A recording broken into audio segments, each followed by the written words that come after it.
Playthings in the attic. They told me the house was perfect for a fresh start, a real hidden gem in the town listings, and the price was, frankly, suspiciously low. But when you're desperate, when you're fleeing pieces of yourself you wish you could burn, a bargain is salvation, not a warning sign. I'd never been to Eldershade before. It was one of those older towns 2 highways off the main roads, where names on mailboxes faded faster than the paint on their doors. I'd left the city behind, dragging a box of memories and a heart that beat too loud when the sun set. The house on Marrow Lane, with its creaking wraparound porch and a garden of wild forget-me-nots, looked like my last chance for peace. A fixer-upper, the agent called it. Small fissures in the walls, a sour old house scent, attic stairs steep enough to break a neck. Still, the place was solid, and more importantly, mine. I signed before anyone could change their mind. The attic.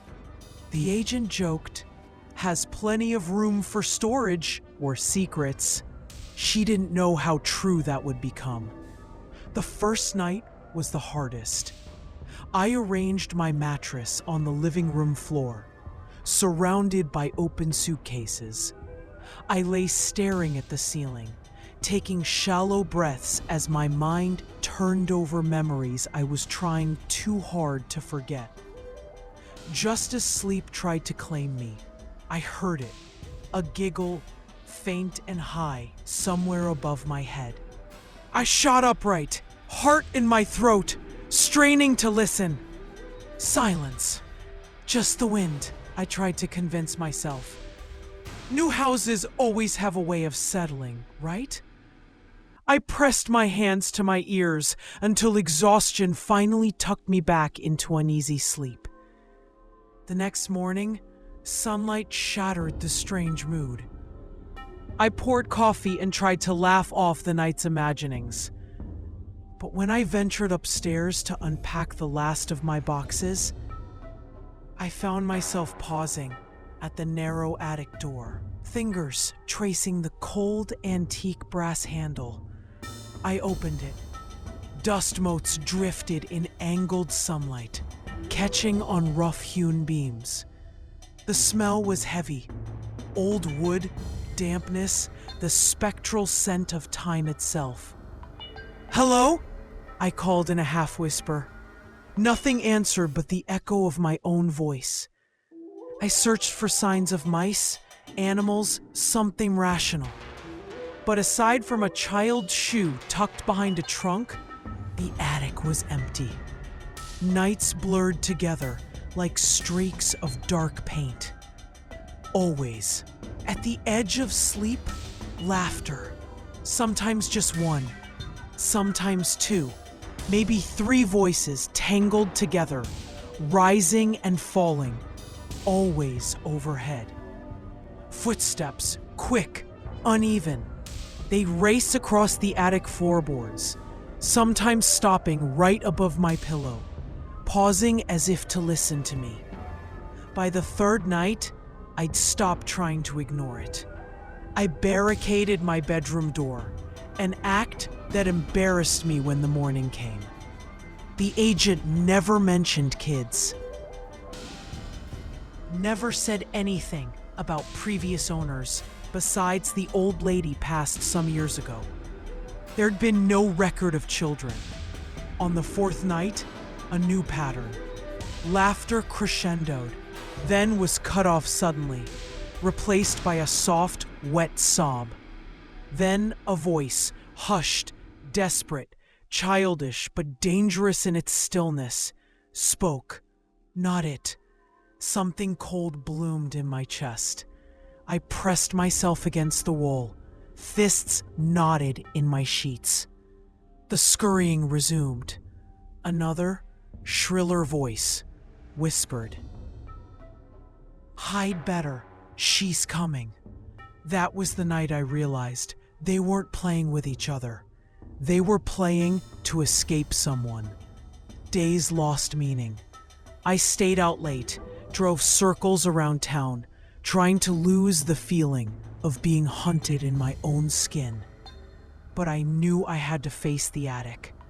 I braced myself with a flashlight, because the attic bulb had died the first night, and I never worked up the nerve to change it. I dragged myself up the creaking staircase. The sound of playing children grew louder with every step, though my rational mind screamed it was impossible. Dust thick as a veil coated every surface. Shapes in the corners seemed to flicker in the flashlight's wake. The child's shoe was now joined by a second. Its pair? Or had it always been there? I saw handprints in the dust, small ones, leading behind the trunk. I knelt, heart thundering. The laughter was deafening now, though all around me the air was still. I pulled the trunk aside and found a loose board beneath. My trembling hands pried it loose. A chill, not from weather or fear, but something else, reached up from the hidden space. Inside were treasures, marbles, a broken spinning top, and a handful of brittle old photographs. Sepia-toned, faces blurred, but the shapes of children in lace collars peered out, unsmiling. Beneath the toys was a notebook. Its cover was blackened and worn, but inside the handwriting was childish. Pages filled with lists of players and rules. The rules chilled me. 1. Pick someone to hide. 2. Whoever is caught must stay. 3. New toys come when someone leaves. 4. Never let her find you. There was a final entry. We are all hiding now.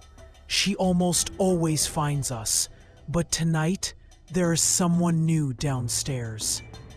A floorboard above me creaked. The attic door slammed shut. Darkness flushed out the beam of my flashlight as batteries gave their final gasp. For a moment, I felt the temperature drop as a hand, small and impossibly cold, clasped my own. "Run," whispered a thin, childish voice in my ear. I bolted upward, groping for the attic door. Behind me, the laughter warped, no longer innocent, layered with an adultish malice. Someone was coming up the steps. The wrong steps. Steps that shouldn't exist in my architecture. I hurled myself at the door, stumbling onto the second-floor landing, slamming the attic door so hard the frame splintered. Behind it, something pounded once, twice, then dragged back into silence. I did not sleep. Sleep, I learned, is not a necessity when fear is so absolute. The rules of the game etched themselves into my head. Every dusk since, I heard the children again. Louder, frantic, desperate for me to listen. I tried to leave. The front door wouldn't budge, windows jammed as if welded shut.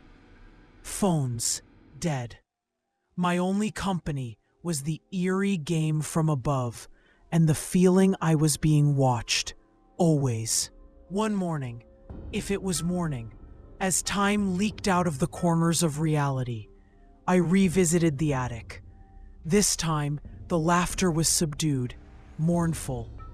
On the far wall, traced where dust had cleared with an inhuman finger, was a phrase, "Game over."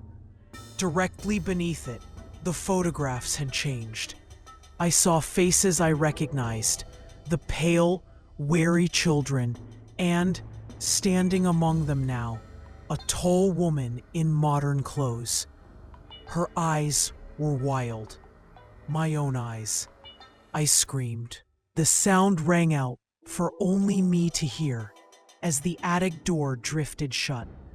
The children's voices circled, closer, closer, until one brushed close to my ear and whispered, "Now you hide, she's coming." In the darkness, I pressed myself into the tiny crawl space, clutching the notebook. The rules were clear. Whoever is caught must stay. My breath rattled. At the edge of my vision, a looming female shadow crawled across the walls, step by step, arms reaching. No, my arms, but wrong. Twisted and elongated. Fingers clawing for the frightened children. No, clawing for me. Somewhere in the distance, a new laugh joined the others. My laugh. I understood, finally. I was not the first. I would not be the last. The children did not want to play. They wanted to distract themselves from someone worse. As the cold hand settled on my shoulder, I turned and saw myself reflected in a dozen screaming childish eyes. You can never escape your past. Not here. Not ever. We hope you enjoyed it. If you liked this video, please hit that like button and don't forget to subscribe for more content like this. Take care, and I'll see you in the next one.